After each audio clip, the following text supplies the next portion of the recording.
Bonjour à tous. Aujourd'hui, au menu, nous allons voir comment on peut délimiter les bassins versants dans le logiciel Civil 3D. On commence notre projet. Sur Paramètres, là, je fais clic droit. Paramètres, je viens sur Paramètres. Je fais clic droit, modifier les paramètres. Ici, je dois choisir ma zone. Je suis en RDC, précisément dans la zone Est. Je vais travailler avec UTM WGS 84 d'Atom. Et ici, je suis dans la zone 35 Nord. 35 Nord.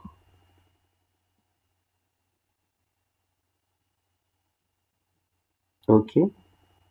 Ceci est important pour la géolocalisation. Deuxième étape, on va aller rapidement. Prospecteur, je vous invite à vous abonner, à activer les notifications pour ne rien rater de nos prochaines publications.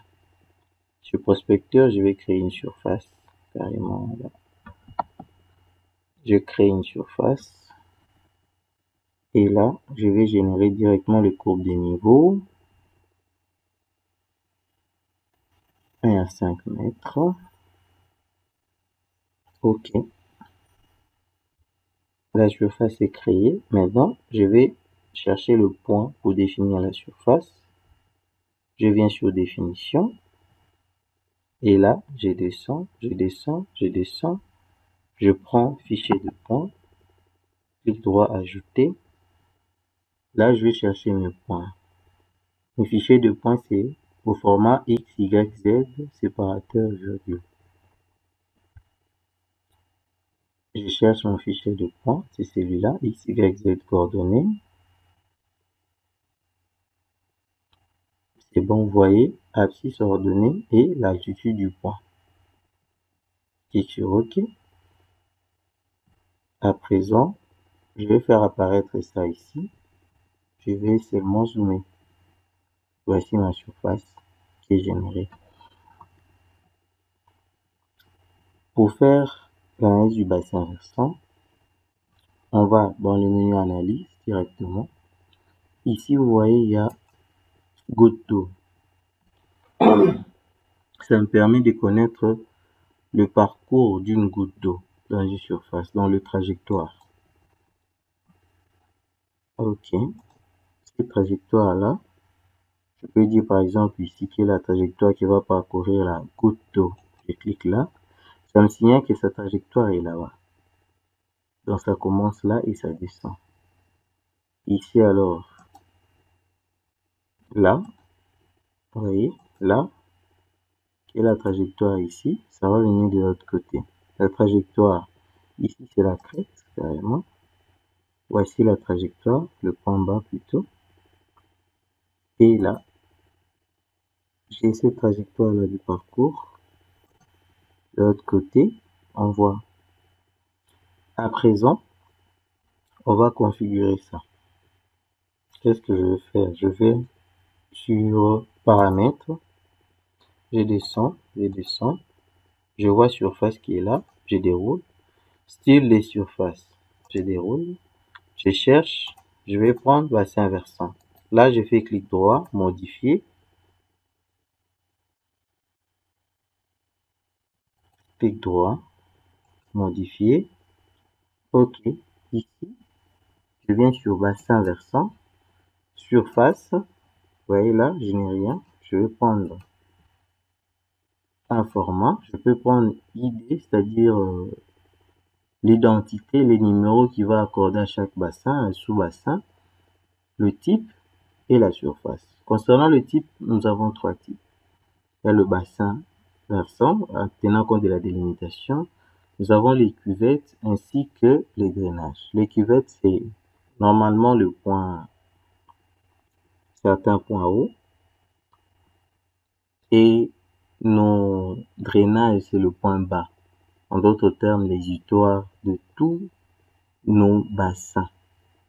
De tous nos bassins d'une manière générale.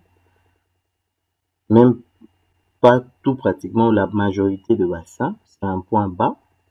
C'est là où toutes les eaux vont s'emmagasiner. Je laisse ça. OK. Et ici sur analyse, je laisse comme ça. Affichage. OK. Ce n'est pas fini. Je rentre sur prospecteur. Là, je monte devant. Je monte. Ici, surface 1, c'est ça, ma surface. Je fais clic droit. Là, je vais choisir propriété de la surface. Pour la surface, on peut afficher ça sous forme de courbe de niveau, sous forme de triangle, tout comme sous forme de flèche, sous forme de bassin versant, le drainage. Là, je viens sur information. Style de surface, vous voyez, il y en a plusieurs. Je choisis bassin versant. Et sur définition, je laisse. Je viens sur analyse. Type d'analyse, mon analyse sera le bassin versant. Il y a un paramètre ici, fusionner les cuvettes en un point de drainage unique. Ce que je vais faire. Là, qu'est-ce qu'il me donne? OK. J'ai 1. Là, j'ai coche. Vous voyez?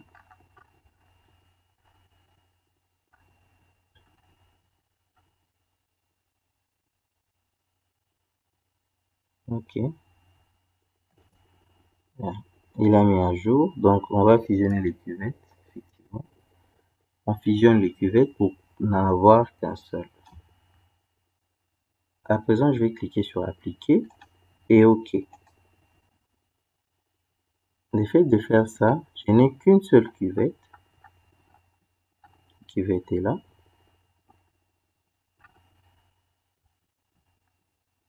Et de l'autre côté, ma drainage, la zone de drainage est ici.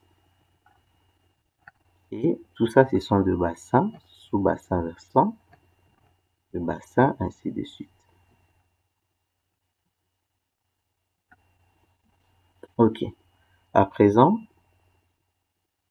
on va continuer nos analyses.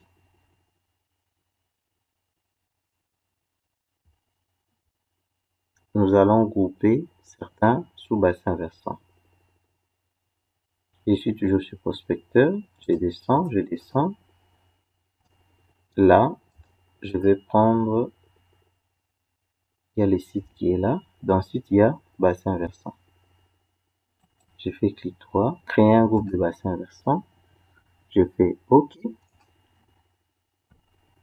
Et je déroule encore. Je viens ici. Je fais OK. Créer un groupe de bassin versant à partir d'une surface. Là, je vais choisir la surface. Je peux venir ici. Je clique sur ce point-là. Il va me demander de nommer. Je laisse comme ça. Il m'a créé un groupe de bassin versant. Voici la longueur d'écoulement. Écoulement concentré, peu profond, protoïde, 377,114. J'ai la longueur d'écoulement. C'est important pour déterminer le temps de concentration. À présent, je peux encore choisir un autre point, par exemple au niveau de ma cuvette. Il y a un point très important ici. Je clique sur ce point. OK.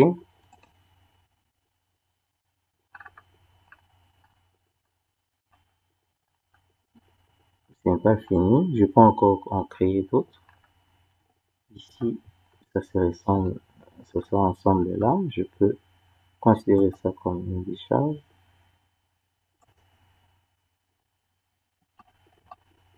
Vous voyez, il a délimité carrément le bassin. Voici le bassin versant qui est délimité pour le simple fait de définir la décharge. Donc, c'est un moyen de regrouper plusieurs bassins, plusieurs sous-bassins versants en un seul grand bassin.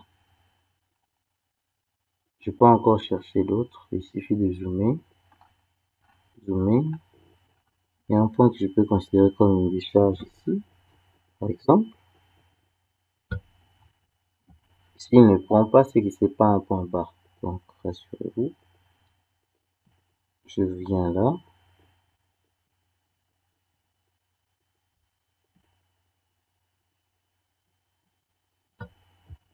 Je dézoome un peu pour mieux voir. Je cherche d'autres points. Ici.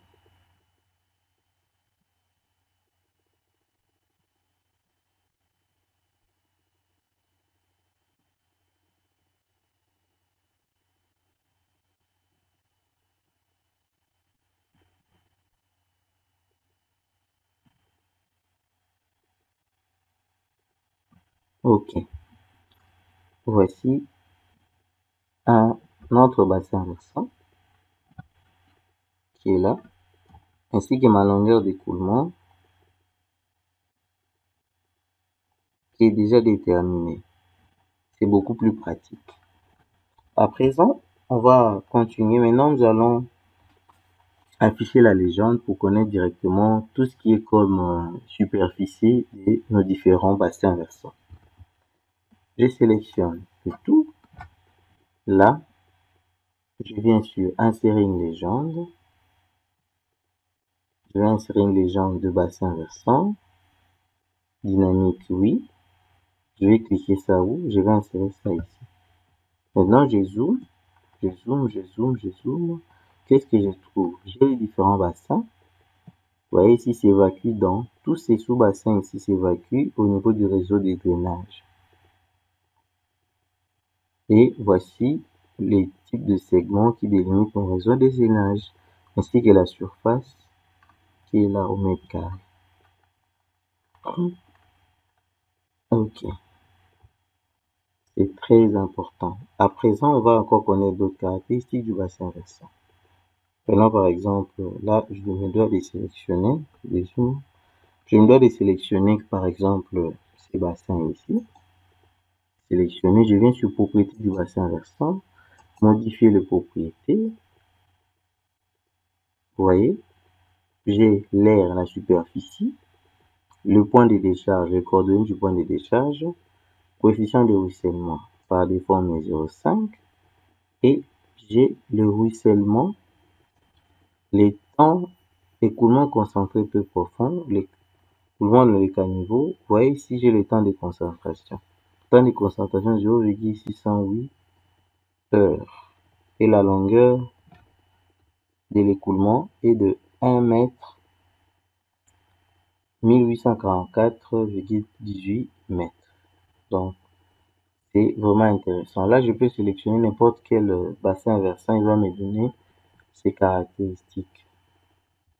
Donc, c'est comme ça qu'on fait la délimitation, l'analyse, les caractéristiques des bassins versants dans le logiciel Autodesk Civil 3D. Merci et abonnez-vous. À la prochaine.